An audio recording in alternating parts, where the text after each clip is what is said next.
अजमेर दक्षिण विधानसभा और भाजपा पार्षदों ने शहर की विभिन्न समस्याओं से निजात दिलाने की मांग को लेकर जिला कलेक्टर भारती दीक्षित को ज्ञापन सौंपा। विधायक अनीता बघेल ने बताया कि जिला प्रशासन ने जो मार्टिंडल ब्रिज पर डिवाइडर लगाकर जो ट्रैफिक को डाइवर्ट किया गया है, उससे शहर वासियों को काफी समस्या का सामना करना पड़ रहा है।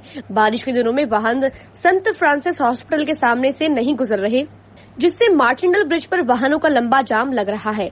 ब्रिज पर डिवाइडर लगाकर ट्रैफिक को डाइवर्ट किया गया है। उससे रावण की बगीची, केसरगंज, भगवानगंज, आशागंज, रामगंज के आसपास के क्षेत्रवासियों को श्रीनगर रोड, गुलाबबाड़ी जाने के लिए पहले स्टेशन रोड आना पड़ता है, उसके बाद मार्टिंडल ब्रिज चढ़कर जाना पड़ता है।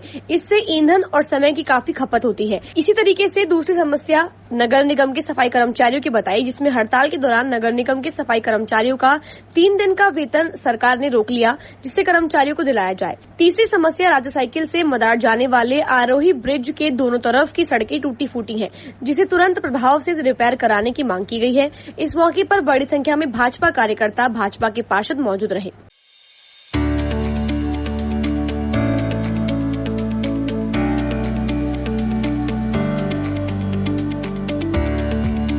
मार्टन ब्रिज पर जो नई व्यवस्था की है ट्रैफिक की, उस नई व्यवस्था के चलते पूरे लोग परेशान हैं। रावण की बगीची, आशागंज, केसरगंज, पहाड़गंज, अजयनगर और भगवानगंज, गौतम नगर के लोगों को स्टेशन तक आना पड़ता है गुलाबबाड़ी और नाका मदार जाने के लिए। उसके पहले कोई कट नहीं होने की वजह से वो इस एरिया के लोग उस एरिया तक नहीं पहुंच पाते। उस बहुत भारी समस्या थी। सब जनप्रतिनिधि आज यहाँ पर हैं और हम सब लोगों ने मिलकर के कलेक्टर मैडम को पुनः उस जो व्यवस्था की गई उस पर पुनर्विचार करने के लिए उनको कहा है कि आप उस पर पुनर्विचार करें और उस कट को वापस शुरू करें, ताकि लोगों को किसी प्रकार की परेशानी नहीं हो।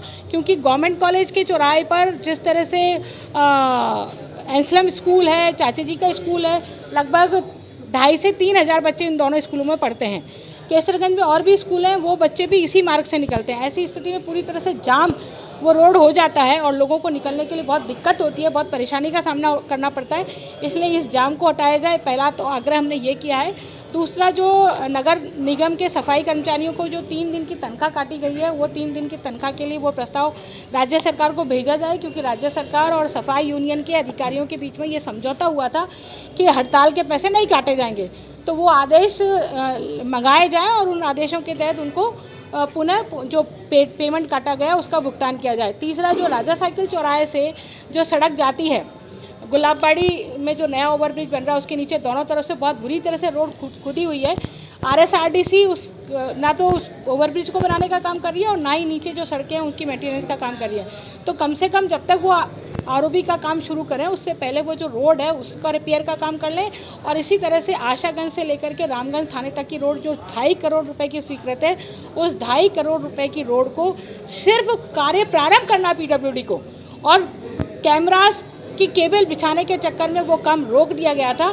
तो चूंकि कैमरा की केबल बिछ चुकी है और जो टूटी है रोड, उसके लिए डिपार्टमेंट ने, जैसा जिलाधीश महोदय ने बताया कि डिपार्टमेंट ने 36 लाख रुपए उसके डिपॉजिट के रूप में PWD को जमा कराने के आदेश हो गए हैं। तो हमने यही कहा है कि भाई उस रोड को आप जल्दी से जल्दी शीघ्र शुरू करें, क्योंकि इतने सारे लोग, लगभग अजमेर दक्षिण की 1 लाख की आबादी उस रोड से नियमित रूप से गुजरती है और लोगों को बहुत परेशानी होती है। चंद्रवदाई से लेकर के यहाँ तक आने वाले लोगों को दिक्कत होती है। तो इसका समाधान तुरंत हो जाए वो रोड के बनाने से। ये सारे विषय आज जिलाधीश महोदय को पुणे हमने रखे हैं।